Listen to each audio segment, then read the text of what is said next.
Universitária FM Agenda Cultural. Nesse sábado vai rolar a edição de fevereiro do Espiral das Artes, a partir das 11 da manhã na Praça Dr. José Vilela, localizada no bairro do Parnamirim. O evento celebra a diversidade das linguagens artísticas e recebe o carnaval com os blocos Amantes das Flores, Boêmios da Boa Vista e Flores do Capibaribe. A entrada é gratuita. Neste sábado acontece o segundo dia de shows do Pré-Amp, a partir das 5 da tarde no Cais da Alfândega. Fechando o segundo dia da mostra competitiva, a banda Ed sobe ao palco celebrando seus 30 anos de carreira com faixas inéditas do novo álbum Mundo Engano. A edição 2020 do evento tem como tema cultura como forma de resistência e conta com uma programação recheada de novidades. A entrada é gratuita. Universitária FM Agenda Cultural.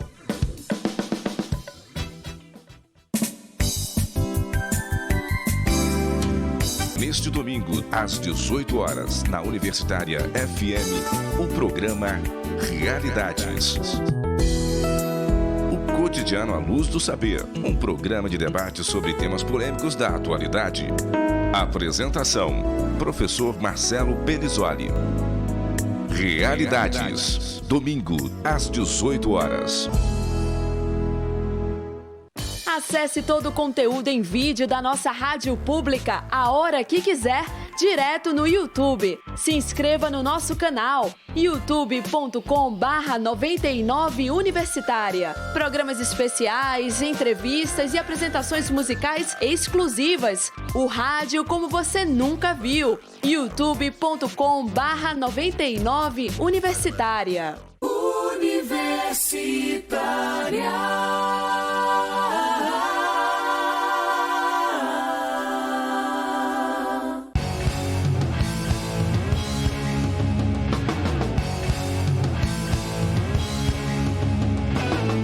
Programa Fora da Curva, jornalismo, crítica e diversidade. Bom dia, muito bom dia para você que nos acompanha aqui pela 99.9 Universitária FM, também pela nossa 820 AM, a Rádio Universitária Paulo Freire. São 11 horas, 1 minutinho da manhã desta sexta-feira, hoje é 14 de fevereiro de 2020. Está começando agora ao vivo, o Fora da Curva, o seu programa que fala o que a maioria cala. E a gente está falando que a maioria cala há 3 anos, a gente completou ontem 3 anos no ar e a gente começou essa semana iniciando a nossa 7ª temporada. Eu sou Adriana Santana, professora do Departamento de Comunicação da nossa Universidade Federal de Pernambuco. O Fora da Curva também está sendo transmitido por streaming, né, pela internet, direto aqui dos estúdios Transmídia da Universitária FM, e você pode nos acompanhar pela internet também no facebook.com/programa Fora da Curva, e aproveito para convidar você já a participar da nossa discussão de hoje. Hoje a gente está perguntando quais os caminhos da educação no Brasil. Você entrando nas nossas redes sociais pode enviar pergunta, observação, que a gente está aqui acompanhando. Pessoal, desde o dia 1º de janeiro de 2019, né, quando assumiu o novo governo brasileiro, que a educação do Brasil vive de sobressaltos, né? Nós vivemos de sobressaltos.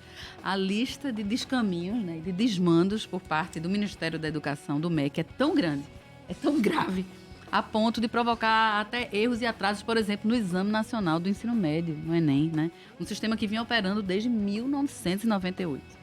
E também no SISU, né? Deu problema grave no SISU, que é o Sistema de Seleção Unificada. Ambos, né, o Enem e o SISU, processos seletivos, né, para acesso ao ensino universitário público federal.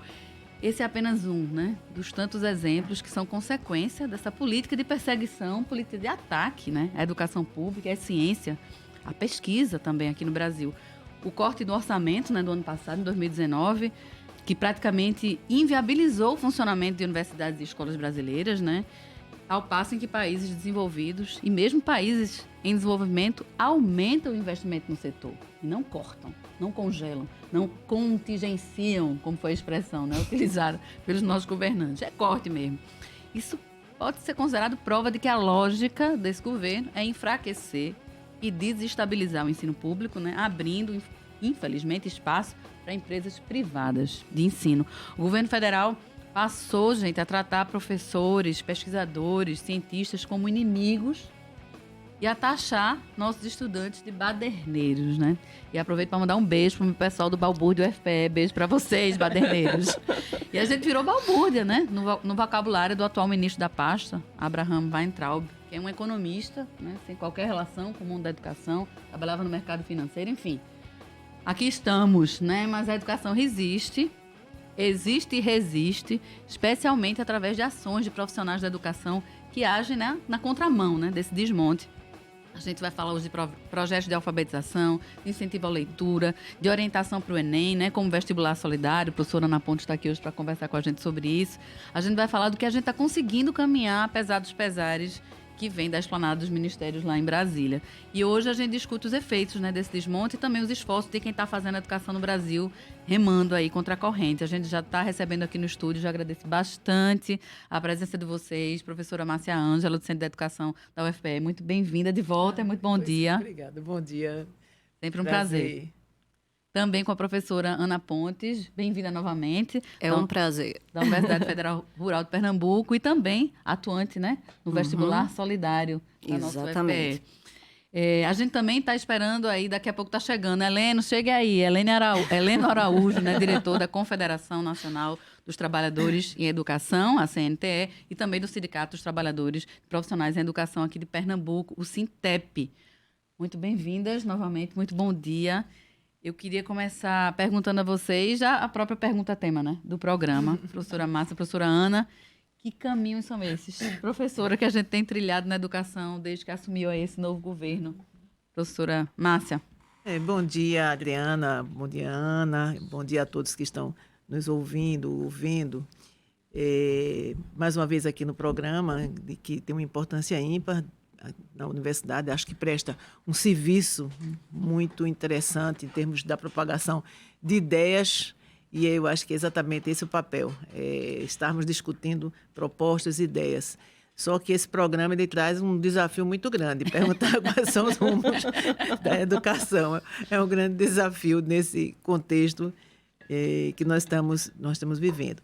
Mas eu diria o seguinte, primeiramente, assim, de considerar uma questão muito importante, que é a da contradição da sociedade.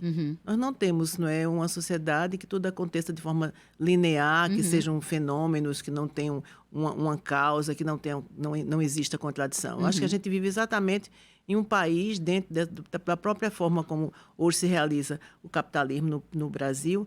Então, nós estamos assim vivendo situações que também têm contradições o tempo todo. E aí, quando a gente examina o que é que, desde a década de 1980 para cá, o que tem acontecido também, é que nós tivemos sempre uma disputa de projeto de sociedade, disputa de projeto de educação. Né? Então, a gente projetos bem diferentes, né? Diferentes, são projetos totalmente antagônicos, né? nessa perspectiva. E me parece assim que tem um corte, que a partir daí é que nós tivemos, digamos assim, um corte mais recente, considerando as últimas décadas, que é com a reforma de Estado, de 1995, com o Fernando Henrique Cardoso. Sim. Então, ali você tinha o quê? Uma guinada, você teve ali um momento em que a visão, né, começou a predominar do neoliberalismo. Então, a partir daí... E essa luta, em termos dos destinos da sociedade, ela fica mais explícita. Sim, né? Mais clara, ela fica mais clara.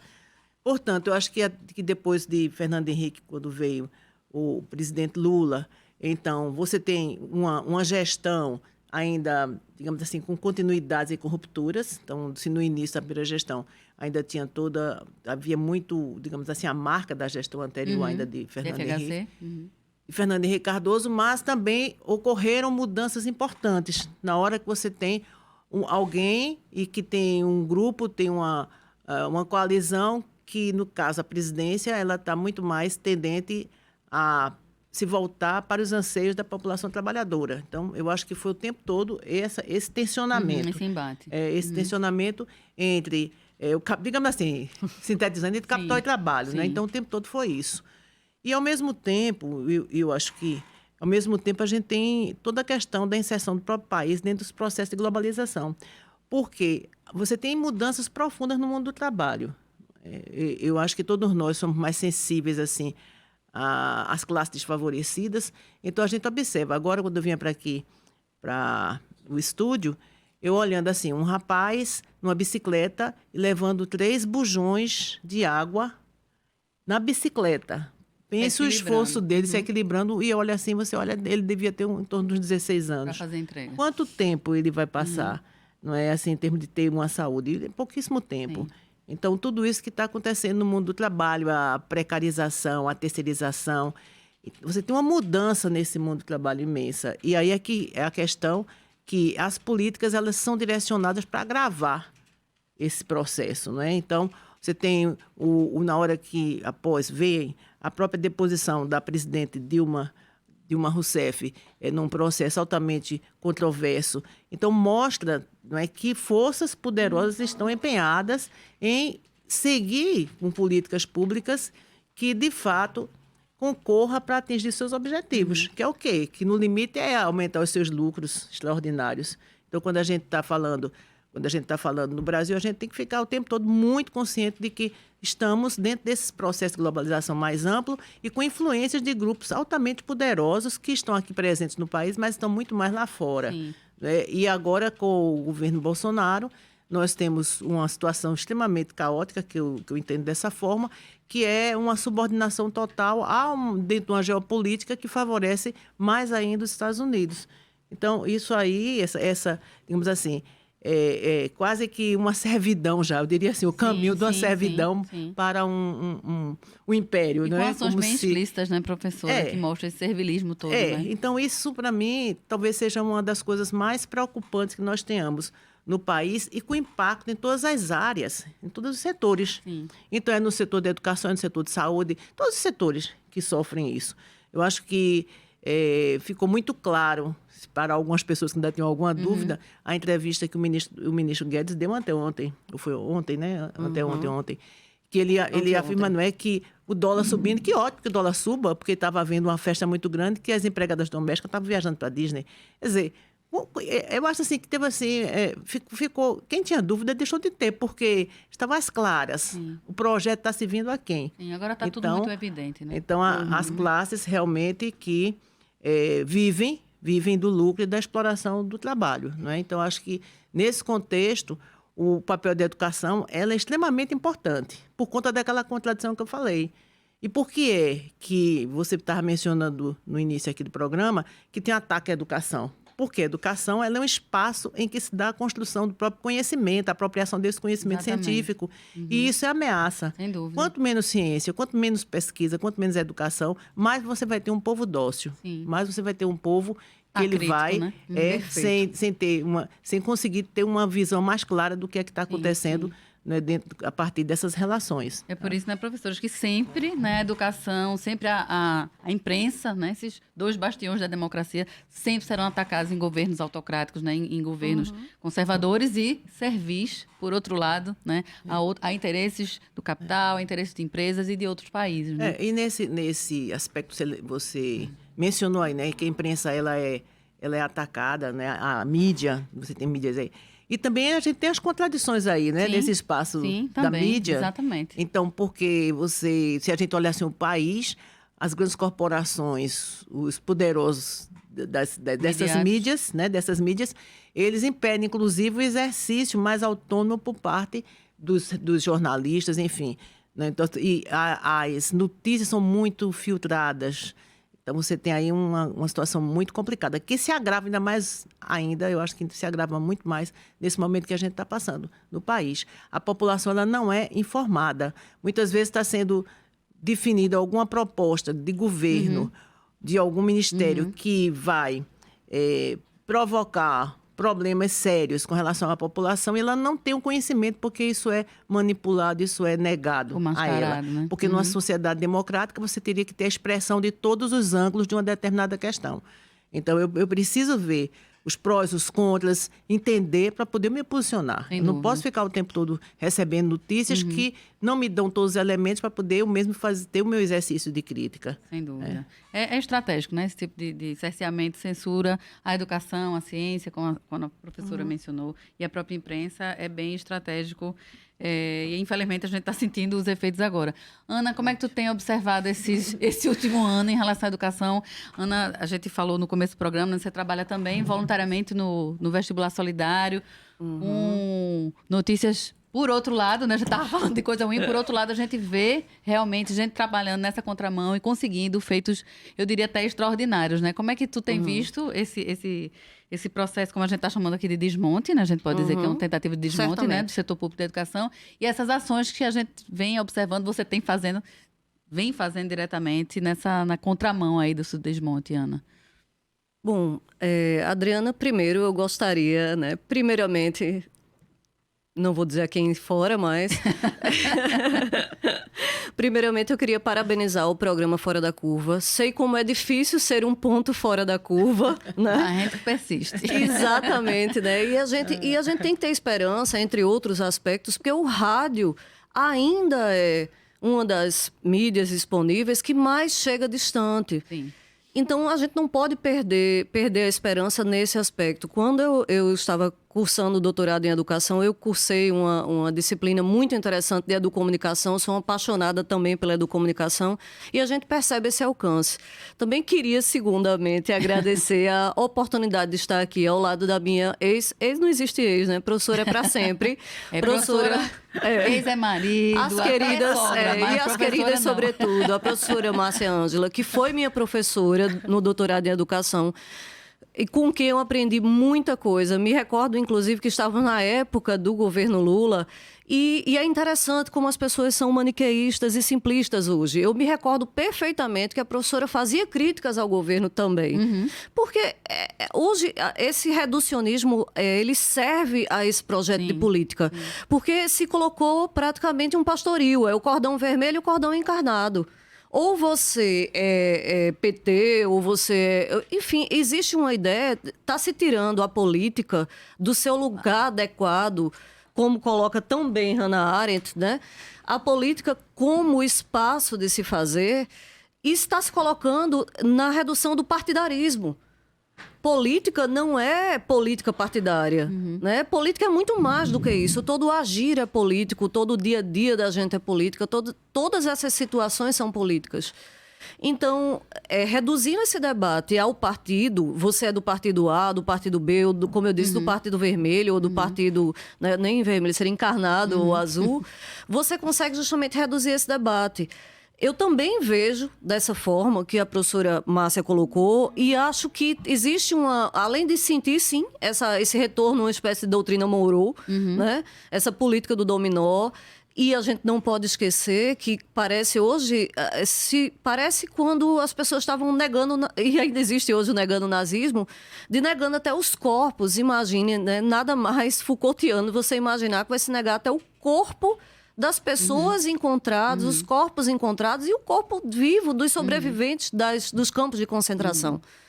Então, quando a gente observa isso, a gente observa que existem outras negativas. Nós temos até hoje uma obra que eu recomendo a todos e todas, que é Brasil Nunca Mais, onde se encontra claramente os depoimentos, as situações, e não por acaso as influências de treinamentos de policiais norte-americanos, como Dami Trione, para vir treinar...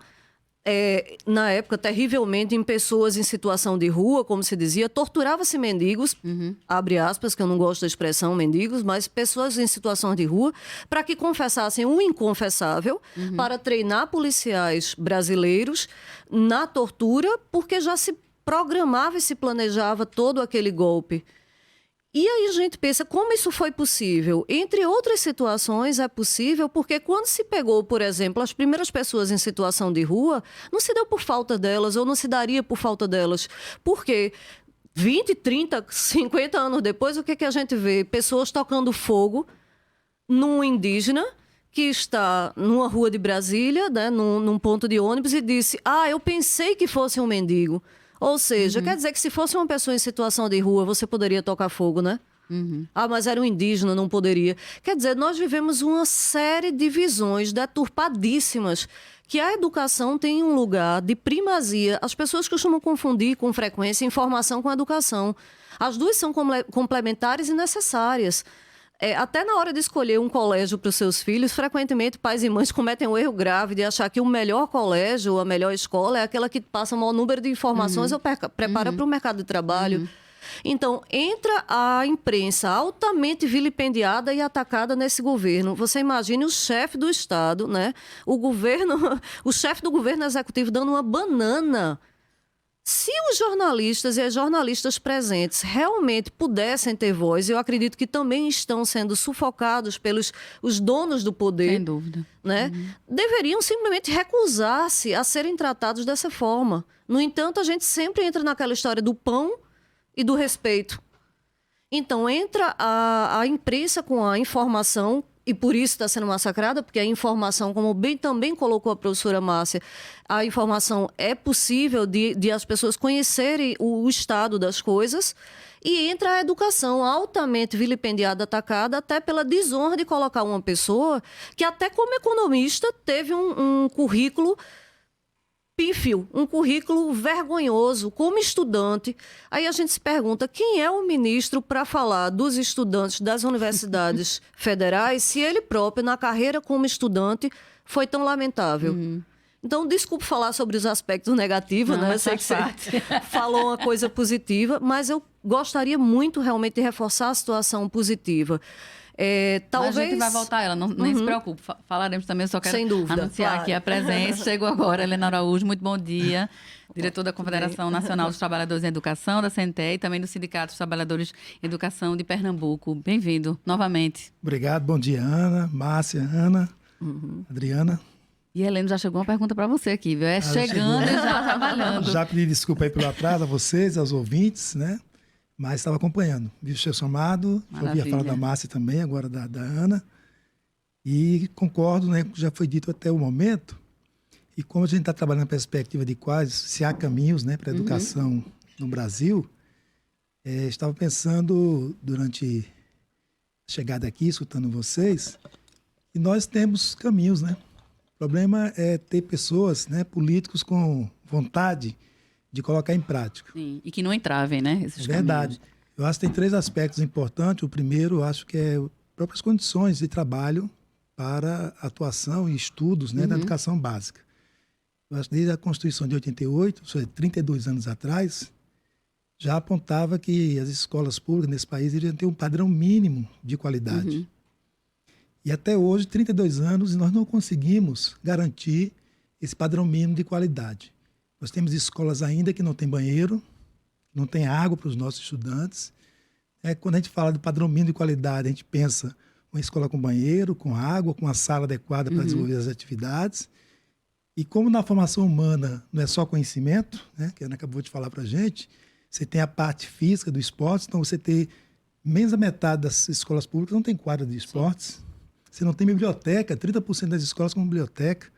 Então, como você vai desenvolver esse potencial que não é só matemática e português, mas é a formação humana para exercitar a sua cidadania, né, que tem a ver com isso. Você tem a música como uma imposição de lei obrigatório e que não chega nas nossas escolas. Então, essas faltas de condições é um ponto que precisaria ser visto por quem está governando. Aqui em Pernambuco, por exemplo, para falar da nossa casa, né, você tem um programa Ganha o Mundo. Um dos secretários aqui na negociação, mas você é contra? Eu falei, nós não somos contra ter o programa. Nós programa somos de intercâmbio, contra, né, Helena? de intercâmbio. Nós somos contra você ter um pingado de aluno que vai ganhar o mundo, então você manda todo mundo para o estrangeiro e deixa um monte de aluno sem banheiro. Então, são as contradições, né, que a gente estava falando no começo. Ou seja, como é que eu vou garantir padrão mínimo de qualidade, que é ter banheiro para os nossos estudantes, água, e mando uma parte pequena para o estrangeiro? Então, se tem dinheiro para garantir o padrão mínimo de qualidade, garanta. Se quer fazer programa a mais para fazer propaganda de governo, que faça, mas garanta o padrão mínimo de qualidade. Porque nós não somos contra o programa, o que nós somos contra é a injustiça. Né? É justo isso? Um pouquinho ir para o estrangeiro e um bocado não ter banheiro? É digno isso para a maioria dos nossos estudantes? Então, essa é a questão, né, que a gente aponta que tem caminhos, mas quando os governos chegam, preferem fazer propaganda dos seus programas para poder ter a reeleição, ou para que o seu candidato ganhe as eleições e não coloque em prática aquilo que nós já conquistamos desde 88. Gente, voltando também um pouco ao que a gente estava falando sobre essas as novas decisões aí, né, do governo em curso, do Ministério da Educação, a gente está vivenciando, no momento, um atraso na aprovação do Fundeb, né, que é o Fundo de Manutenção e Desenvolvimento da Educação Básica e de Valorização dos Profissionais da Educação. Esse fundo complementa, né, o financiamento, me corrijam, viu, de creches e escolas de educação básica. E após praticamente 3 anos, né, desenvolvendo uma proposta para o fundo, o Congresso Nacional e todos nós, todos os brasileiros, fomos pegos de surpresa com a informação de que o ministro vai mandar nova sugestão, né, do Fundeb via emenda constitucional, e há risco, né, de os recursos simplesmente se perderem, porque este ano, 2020, é o último, né, o ano de vigência do Fundeb, e a gente está falando da ordem de 170 bilhões, não é isso? Heleno, professoras, o porquê desse atraso? E quais os riscos para as nossas crianças da educação básica, para as famílias dessas crianças, se o Fundeb simplesmente perder seus recursos? Porque desse atraso é porque a sociedade brasileira permitiu um golpe em 2016 e, infelizmente, elegeram Bolsonaro.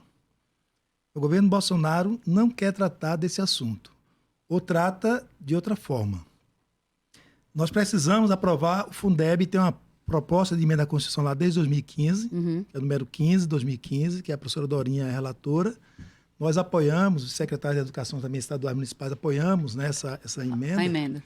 E que há uma resistência do governo, primeiro porque o Ministério da Educação, né, concordo com tudo que foi dito aqui contra essa pessoa que está lá, que não pode ser chamada de ministro, né, não discute o assunto. Em todas as audiências públicas no Congresso Nacional, ele disse que não ia tratar desse assunto. Isso era assunto do Ministério da Economia. Veja um absurdo. Então, o tema da educação, financiamento da educação básica, ele diz que é tema do Ministério da Economia. O que é que o ministro da Economia fez? Mandou uma proposta de emenda à Constituição lá para o Senado Federal, não começou pela Câmara, pela primeira vez na história desse país, não começou pela Câmara, foi pelo Senado, onde ele quer desvincular os recursos da educação e da saúde. Garantias constitucionais. Constitucionais, né? Ele quer acabar com isso. 25% destinado a impostos no município e nos estados, 18% da União, ele quer acabar. E é importante que as pessoas entendam isso. Se os 25% da educação acaba, o Fundeb acaba junto. Também. Por quê? Porque o Fundeb é 20% dos 25%. Está dentro desse processo, é uma subvinculação. O piso dos professores, das professoras, é subvinculado ao Fundeb.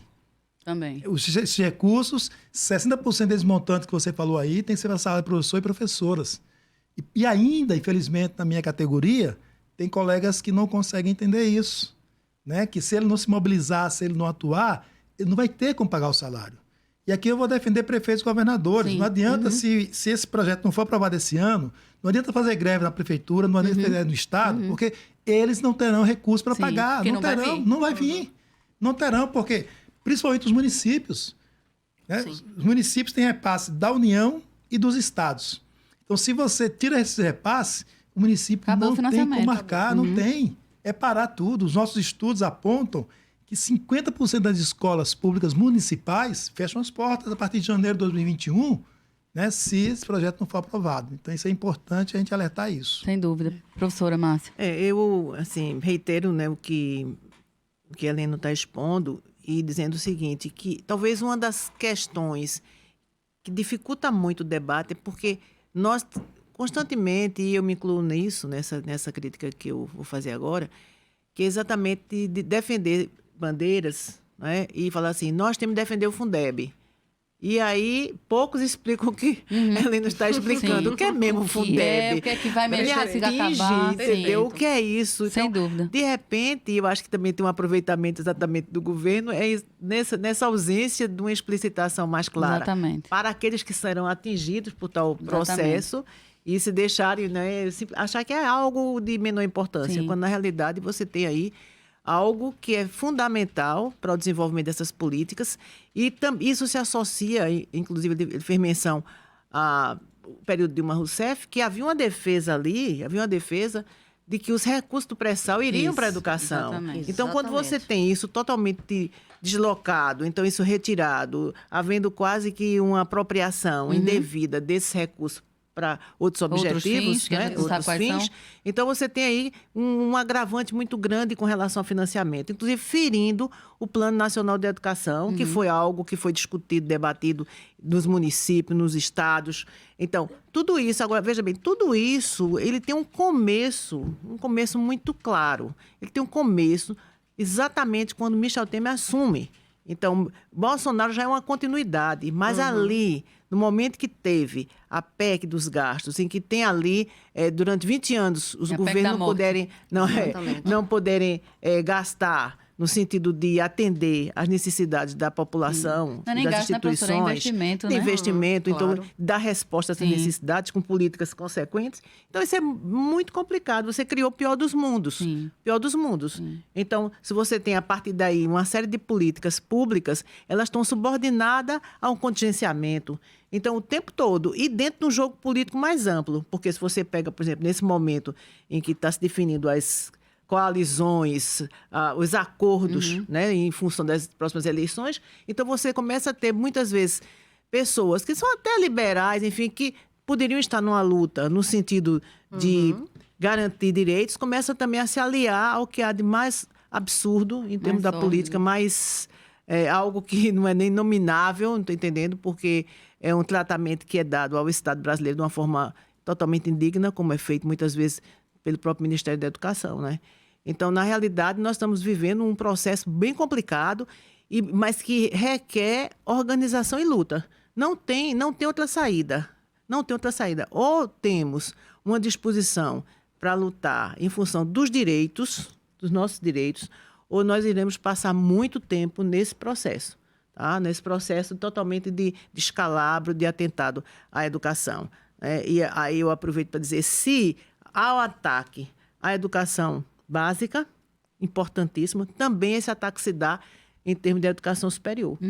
Porque é quase que atitudes para poder simplesmente a gente continuar uma tradição do país, que é a elitização da educação.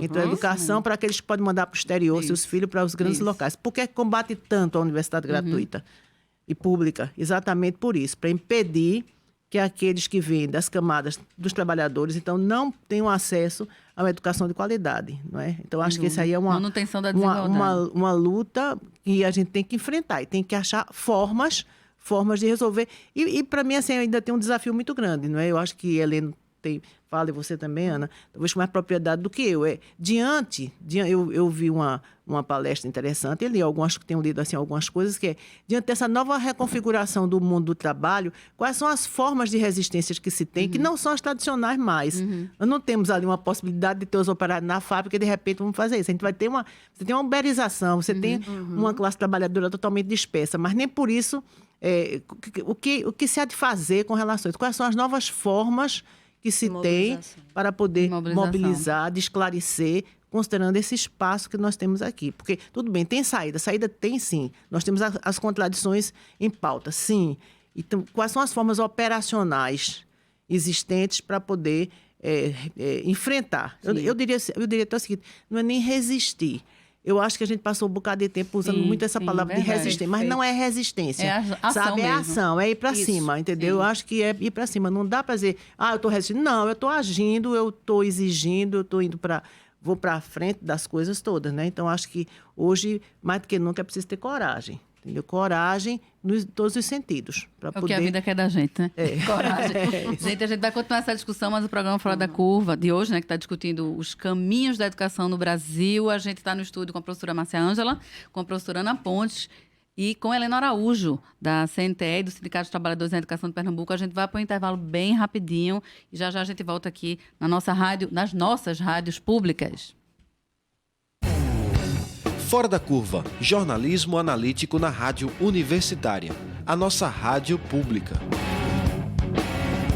Universitária FM 40 anos. O futuro a gente faz com você.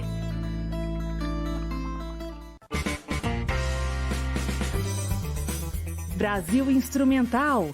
Eu, Carmen Delpino, converso com artistas que fazem o melhor da produção instrumental brasileira. Dos jovens talentos aos profissionais que fizeram história nessa área. Brasil Instrumental, todo sábado, a partir das 11 da manhã, aqui na Universitária FM 99.9.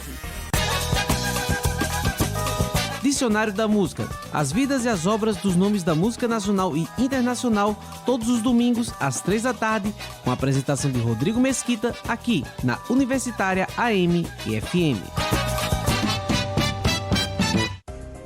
Você sabia que é possível encaminhar o seguro-desemprego de casa pelo computador? Funciona assim. Logo após receber a documentação para o seguro-desemprego, o trabalhador pode fazer o pedido pela internet, pelo site https://empregabrasil.mte.gov.br. No site você preenche o formulário que hoje é respondido no Cine. O prazo de 30 dias para receber o benefício começa a contar a partir deste momento. O trabalhador ainda precisa comparecer a uma agência do Cine pessoalmente para evitar fraudes. Mas o atendimento é mais rápido e o prazo para receber o dinheiro também. Você encontra mais informações no endereço na internet trabalho.gov.br.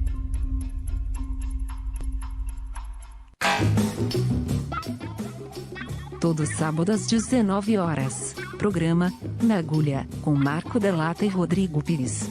Trazendo o chiado do vinil, em pérolas garimpadas, diretamente na discoteca da Rádio Universitária, 99.9 FM. Embarque nesse trem azul, e curta essa paisagem insonora.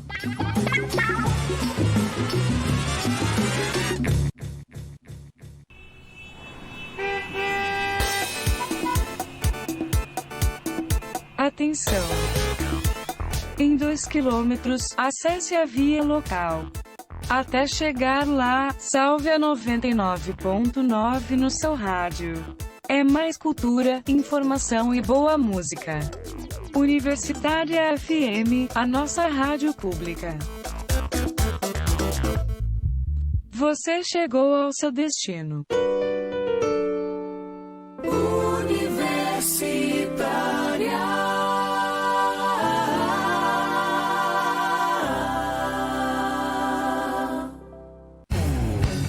Programa Fora da Curva. Informação a serviço da maioria.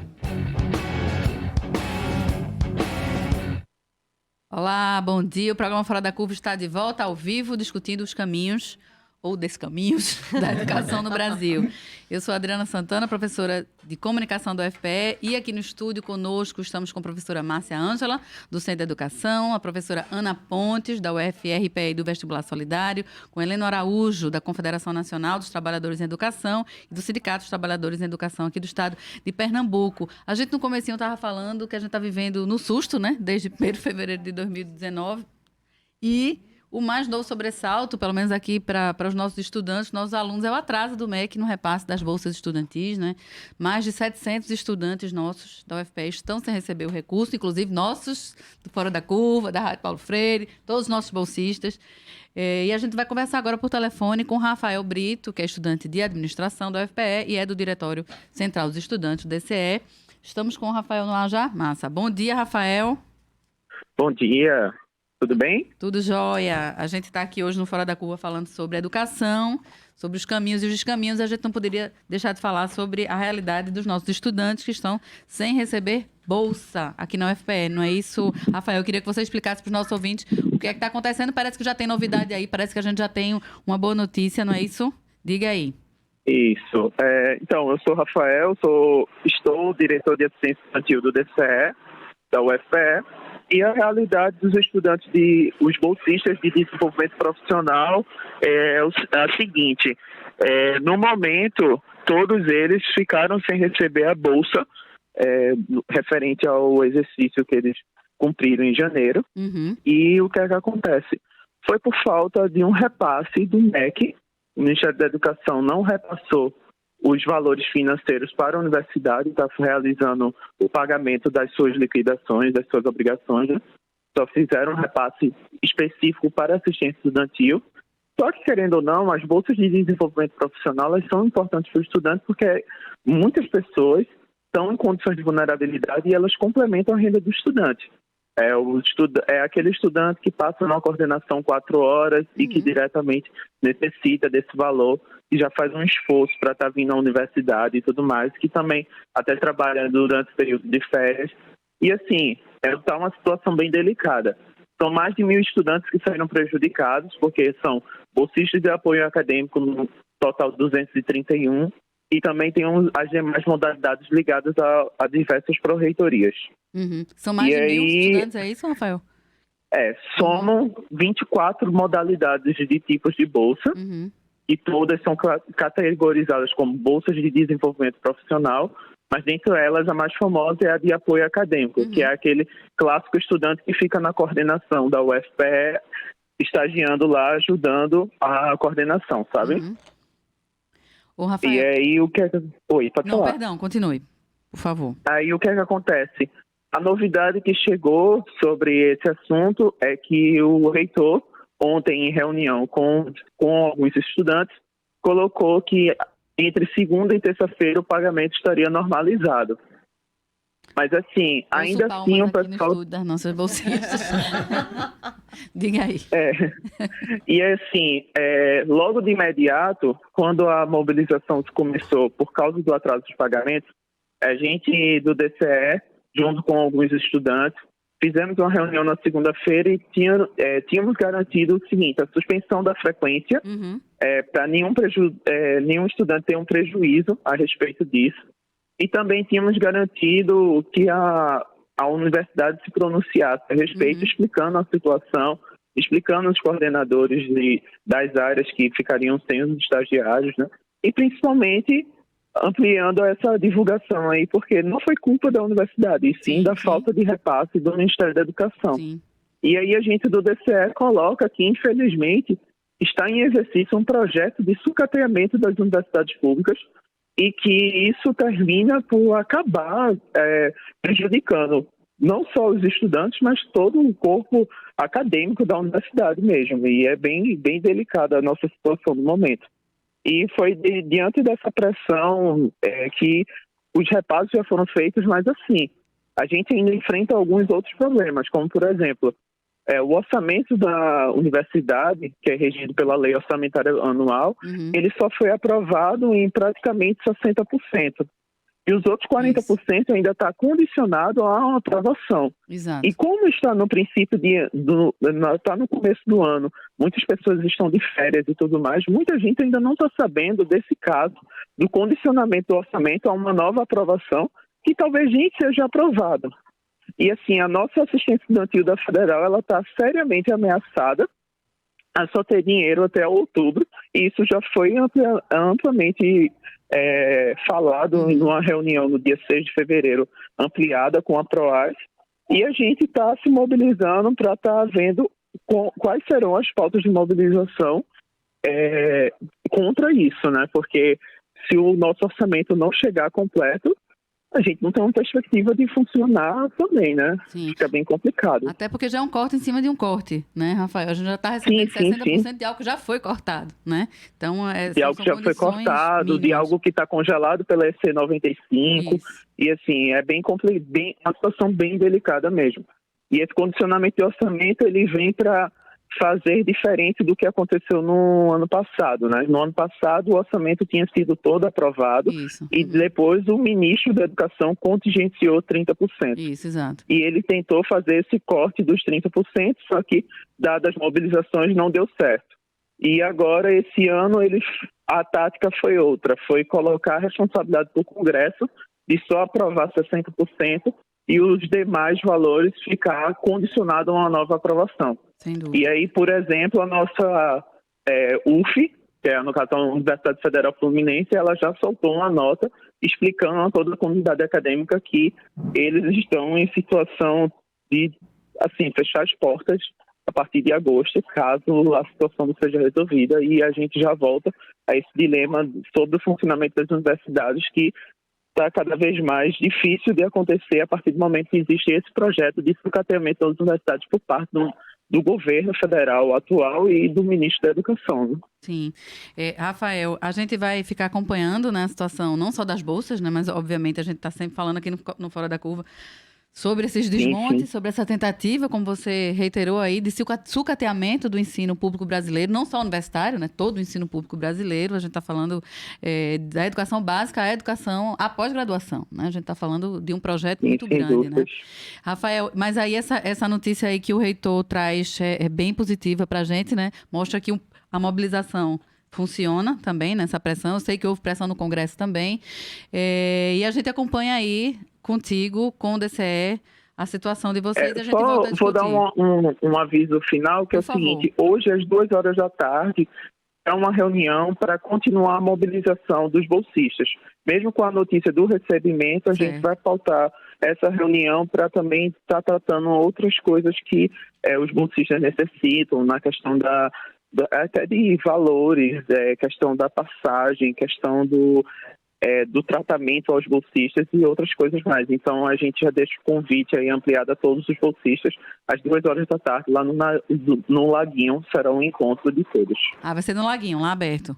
2 da tarde, daqui a pouco, tá, joia? Rafael, muito obrigada, viu? Muito obrigada pelas eu que informações agradeço. E pela luta. Bom dia. Bom dia para você, obrigada. A gente conversou agora com Rafael Brito, né, estudante de administração, e é do Diretório Central de Estudantes da UFPE, sobre esse atraso aí do repasse do MEC, né, à universidade para o pagamento. E me corrigindo aqui, a gente falou 700 bolsas, são mais de 1.000 bolsas, né, mais de 1.000 estudantes aí prejudicados. E essa garantia agora do reitor da UFPE de que as bolsas serão pagas em função de que houve pressão e que o MEC está liberando esses recursos. E aí tem uma pergunta aqui do professor Paulo Rubens Santiago, que mandou para a gente antes do programa começar. Desculpa, por favor, professora. Claro, é bom que eu já vou passando a pergunta aqui de Paulo. É o comentário em relação ao que Rafael ele expôs agora. Porque, veja, quer dizer, essa tentativa, né, de, digamos assim, boicotar esse processo existente dessas bolsas, né, com relação aos estudantes, isso aí está muito concatenado com outras ações. Sim. Porque, veja, isso aí está diretamente ligado à visão de universidade que atualmente está sendo posta em prática. Não é? Quer dizer, para que você ter uma universidade? Universidade significa produção de ciência. Então, para um país que ele está se tornando quase que um país exportador, como era lá em tempos anteriores. Então, para que ciência? Para que desenvolvimento tecnológico? Para que desenvolvimento científico autônomo? Para quê? Então, quanto mais cesseada a universidade, e, portanto, os estudantes que desempenham essas tarefas lá dentro, e que não seriam, eu não diria nem que são tarefas, é processo de aprendizagem. Sim. Processo de aprendizagem com relação à pesquisa, processo de aprendizagem com relação à gestão, então, em relação à docência. Habilidades tudo profissionais isso. também. Então, ele está sendo, ele está inserido dentro desse processo. Então, não é algo assim que vem alguém prestar um serviço. Não, é dessa forma. Dúvida. Isso também está dentro da disputa entre o público e o privado. Então, tem, de fato, aí, interesses imensos vinculados a grandes empresários que tentam, a todo custo, que recursos do fundo público também vá para o setor privado. Então, você lembrou, né, Márcia? Você já falou da emenda 95, o Rafael também falou da emenda 95. É importante que os ouvintes que não acompanham esse debate, o quanto essa mudança na Constituição Federal foi feita em 2016, né, tem a ver com isso, né? A Márcia citou, o Rafael citou. E é importante dizer o seguinte, gente. Em 2019... foram mais 16 novos bilionários no Brasil. Isso é muito importante. Como é que não tem recursos para investir na universidade? Porque tem esse projeto, que a Márcia acabou de dizer. Porque o dinheiro existe. Então, a 95 deixa de colocar dinheiro nos serviços públicos, nas políticas públicas, mas não deixa de pagar os juros da dívida. Sim. Então, você tem o Luciano Huck, lá da Havan, apoiador de Bolsonaro, que é o novo bilionário. Né? Conhecido como velho da Havan. Novo bilionário. Você tem o Edir Macedo, que é um novo bilionário. Da Universal. Você tem o dono da locadora Localiza, né, que hoje é secretário de privatização do Guedes, é o novo bilionário, 12º bilionário do país. Então o cara desemprega a gente vai alugar o carro dele para fazer Uber. Quer dizer, as pessoas precisam entender. Quando a gente está falando da universidade, da bolsa dos nossos estudantes, tem tudo a ver com isso. Com esse programa, com esse projeto terrível que está colocado para o povo brasileiro. O dinheiro não desaparece, ele muda de mãos. Exatamente. Na verdade, ele não tem saído dessas mãos, né? Ele não tem circulado, infelizmente. Gente, levando em consideração nessas relações, levando em consideração essas medidas todas, esses projetos todos, né? Vocês falaram da PEC da morte, E aí eu trago a pergunta de Paulo completamente relacionada a isso. Ele pergunta a gente, né, vocês, como a CNTE, né, como o Andes vão mobilizar os docentes da educação básica e também do ensino superior para a gente enfrentar esses cortes que a gente estava falando agora, derivados da PEC da morte, né, da Emenda Constitucional 95, né, 2016, que congela por 20 anos, é importante que a gente sempre relembre isso, congela por 20 anos investimentos básicos em saúde, educação no Brasil, segurança, né? 20 anos. E também as ameaças de aprovação da PEC 186, que é essa PEC emergencial aí do serviço público, e também da 188, que é a PEC do novo Pacto Federativo. Né? Ele pergunta se já há uma data de mobilização conjunta da educação para a gente enfrentar esses ataques à educação pública e também, obviamente, aos direitos, né, dos trabalhadores em educação e todos os trabalhadores, no final das contas. Muito bem lembrado. Um abraço aí ao Paulo Rubem.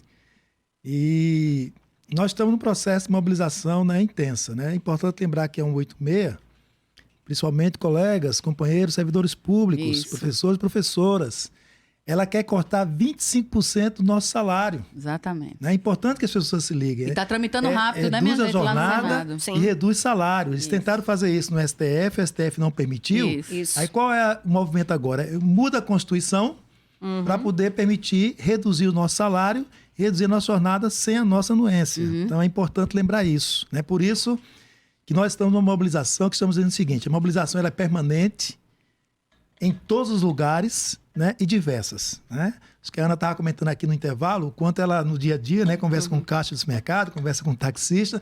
Então, é permanente. Nós, a CNTE, colocamos um link no nosso site, onde lá nós dizemos, todo dia é dia de lutar pela educação pública. Relembra o site, o endereço? www.cnte.org.br. Por que a gente colocou isso lá? Porque está mostrando que, independente de ser sábado, domingo ou feriado, todo dia tem uma entidade nossa fazendo alguma mobilização. Então, isso é permanente lá dentro. Então, isso é um processo. Definimos para esse ano que, além dessa atividade de cada um no dia a dia, a gente ter datas aglutinadoras.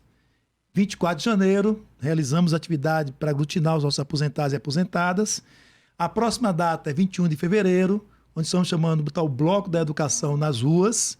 Né? Esse ainda não recebemos a adesão das outras entidades do movimento educacional. Não estão falando muito sobre o dia 21, mas nós da CNTE estamos fazendo com as nossas entidades da educação básica. E indicamos o dia, tem o 8 de março, né? Que aí para nós é muito importante. 83% da nossa base formada por mulheres, então é o momento dessas professoras ocuparem as ruas, né, e protestar e dizer, olha, não mexam, né, de mexer com meus direitos nesse processo. E indicamos o dia 18 de março. Esse dia 18 de março, aí tem já uma adesão de todas as entidades do movimento educacional. Sim, a UNE, a mobilização UBS, nacional, a NPG, Andes, Fazubra, Proifes, todas as entidades. Inclusive, juntos, nós, a CNTE, Proifes, Fazubra e Andes, levamos isso para uma plenária dos serviços públicos e dia 18 está incluindo também todos os serviços públicos. Então, todas aquelas estatais que estão sendo prometidas para entregar ao capital estrangeiro, Casa da Moeda, que é absurdo, né? Mas é privatizar a moeda de um país, né? Que é absurdo.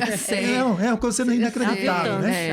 Casa da Moeda, Petrobras, aqui Eletrobras, tudo querendo ser privatizado. Nossa refinaria. Então, já estamos com a greve dos petroleiros aí acontecendo. Estamos com greve no Piauí, greve em Minas Gerais. Então, todos estão juntos no dia 18 de março para uma grande mobilização nos serviços públicos, com apoio de todas as centrais sindicais. Então, a nossa tendência é que outras categorias, que não só de serviços públicos, nas centrais sindicais também façam adesão para esse dia. Se não puderem parar, mas pelo menos fazer alguma mobilização, algum movimento de 1 hora, 2 horas, mas vai ter uma grande agitação no dia 18 de março. E nós, da CNTE, estamos chamando as entidades, o Andes também e outras entidades, para se, até lá, a gente não tiver uma posição com relação ao novo Fundeb, que a gente organiza uma marcha a Brasília.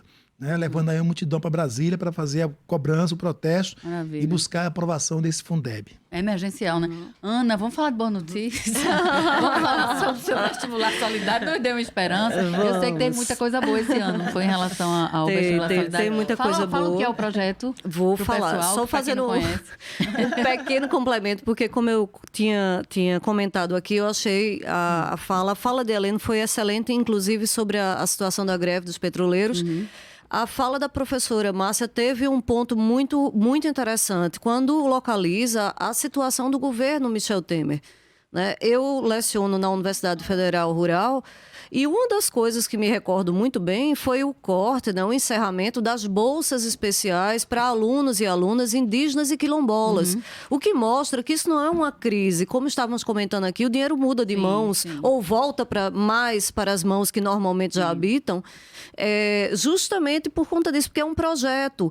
Então, como a fala do ministro Paulo Guedes da doméstica não poderia a Disney mais, como se em algum momento ela tivesse ido, o que é interessante porque eu até conheci realmente algumas domésticas que foram à Disney para cuidar dos filhos, das famílias. Com babás, sabe? né? Eu até fiz uma brincadeira recente, porque eu me recordo que numa dessas situações, uma pessoa escondeu nas coisas da doméstica dinheiro não declarado e queria que a doméstica mentisse. Ela, muito assustada, não mentiu e depois ficou muito zangado com ela.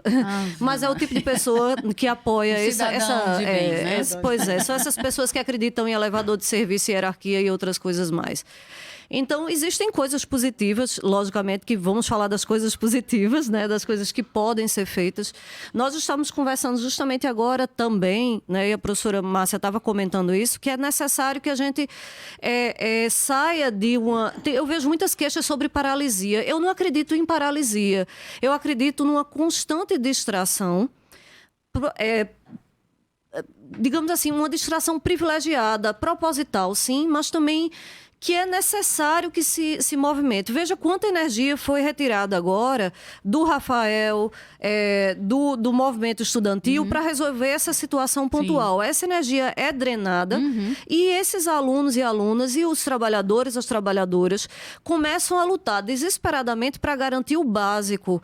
E como bem colocou Hannah Arendt, quando você não está livre das necessidades da vida, quando você está nessa situação, você não discute política. Ou no bom português, digamos assim, ou no brasileiro, no estilo brasileiro, claro, na casa que falta pão, todo mundo grita, ninguém tem razão e não vai se fazer uma decisão democrática. O Vestibular Solidário é um projeto, né, dentro do tripé maravilhoso que a universidade pública faz e que as universidades privadas e faculdades privadas não buscam, porque na maior parte das vezes o interesse é o professor taxista, né, professor por hora, e sem nenhum desrespeito nem demérito aos taxistas, apenas pelo fato de que os taxistas não têm uma vinculação com os seus passageiros, né? E a essência da educação é a criação também do vínculo desse trabalho. Então, a intenção de quebrar os pés, digamos assim, da universidade pública, ou esse tripé tão importante, é aquilo que há muito tempo já vem em demérito, que são os projetos de extensão, que são aqueles que chegam mais junto da sociedade e, por essa razão mesmo, conseguem demonstrar para a sociedade a importância da universidade pública. A gente é um projeto de extensão. Exatamente. Então, a pesquisa é muito importante, o ensino, que é a parte mais visível das universidades, a aula, ir até a aula. Mas há a extensão, que faz, inclusive, o conhecimento. Nós tivemos mobilizações maravilhosas, como professores e professoras indo à rua para dar aula, para explicar o que é feito. Então, isso é uma das maneiras. O Vestibular Solidário é um projeto de extensão extremamente antigo, né? Já passou dos 15 anos, a gente até brinca que já debutou, que foi criado dentro do Centro de Educação da Universidade Federal de Pernambuco, né? Funciona dentro do prédio do Centro de Educação, que busca preparar estudantes para o ingresso na universidade pública. Quem são esses estudantes, né? São os estudantes, normalmente, que, diante da própria situação da educação brasileira, não conseguem se preparar adequadamente por esse meio injusto de ingresso na universidade, mas que é o único disponível. Então, nós priorizamos os estudantes, as estudantes das periferias, os estudantes e as estudantes, né, negros, negras, e, embora há uma grande discussão do termo, né, os estudantes mestiços, mestiças, identificados às vezes como pardos e pardas, e também nós temos uma parceria com o Hospital das Clínicas, o Espaço Trans, em que nós damos prioridade para estudantes trans, né? Meninos e meninas, homens e mulheres trans, por conta da situação frequente dessas pessoas serem expulsas emocionalmente e praticamente das escolas e ter uma dificuldade de retomar esses estudos. Então, nós acolhemos esses estudantes, essas estudantes. Nós temos excelentes resultados, né? Eu sou professora de redação há aproximadamente uns 13 anos já, né? Tenho muito prazer nisso. E eu costumo brincar que eu não estou lá para ensinar a entrar na universidade, embora isso seja maravilhoso e eu faça questão disso. Eu estou lá para formar, digamos assim, eu brinco com um exército de suricates. A minha ideia é que, se você passar dentro da universidade, mesmo que seja dentro de um projeto de extensão, você precisa ter um conhecimento maior sobre saúde, educação, segurança e do seu próprio lugar no mundo. Quem é você? O que você faz parte? Por que você está naquela situação? Por que é tão difícil entrar na universidade? O que é Fundeb? Esse é um dos prazeres que eu tenho, das alegrias que eu tenho, é justamente contar com uma equipe extremamente sensível de graduandos, né, e graduandas, que gratuitamente, sem nenhum apoio, né, só o apoio dos professores, orientadores e orientadoras, vão voluntariamente não só dar aulas para o preparo do Enem, mas dar aulas sobre o professor de História busca fazer compreender a história brasileira, o professor de Geografia vai explicar quem é Milton Santos. Não é só um mero reforço. Exatamente. Né? A nossa ideia, o nosso maior resultado é criar estudantes que entrem ou não na universidade, mas que sejam, preferencialmente, entrem para revolucionar, né? Mas que sejam críticos, capazes, reflexivos, reflexivas e que estejam dispostos a fazer a micropolítica. Eu sempre digo que o projeto Vestibular Solidário é um projeto de uma mão puxando a outra, bem na perspectiva de Audre Lorde, bem na perspectiva do feminismo interseccional, do feminismo negro, que é a ideia de que uma sobe e puxa a outra.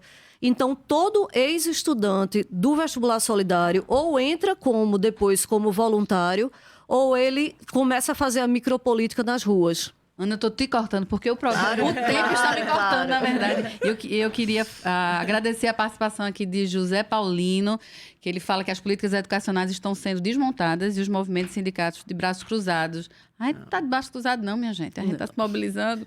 Vamos suportar isso até quando? Delma Silva fala que é excelente bancada. A gente escolhe bem nossos convidados. Então, Paulino, descruza os braços. Dia 21, vem para a rua conosco. Pronto. Dia 8 de março, dia 18 de março também. Exatamente. Os outros ouvintes que não vai dar tempo de falar agora, a gente está quase terminando. Eu queria agradecer muitíssimo a participação de vocês. Eu ia dizer que dava para cada um dar um minutinho de palavra, mas não vai dar. Dê um tchau, gente, para as pessoas. Vai dar tempo para tchau. Tchau, obrigado. Forte abraço. Sigamos juntos aí na lua. Muito obrigada. Fora da Curva, infelizmente, está terminando. Perdão por interromper vocês. Eu agradeço bastante a Márcia Ângela, Ana Pontes, Helena Araújo.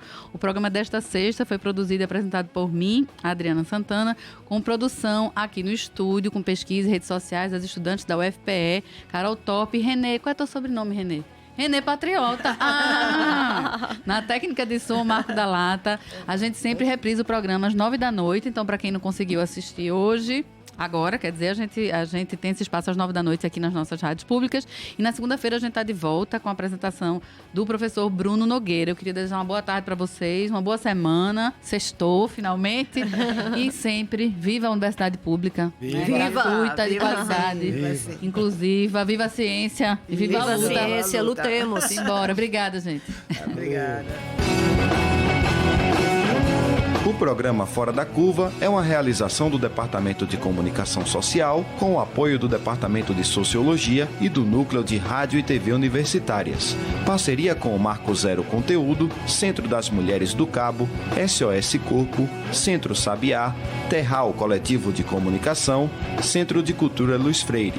Esse programa fica disponível em nossa página do Facebook e no canal do YouTube. Acompanhe as nossas redes sociais, porque nós também divulgamos por lá muita informação que você não vê por aí. A música tema deste programa foi composta pela banda Diablo Motor. Programa Fora da Curva. A gente fala o que a maioria cala. 12h. Universitária. ZYD 240.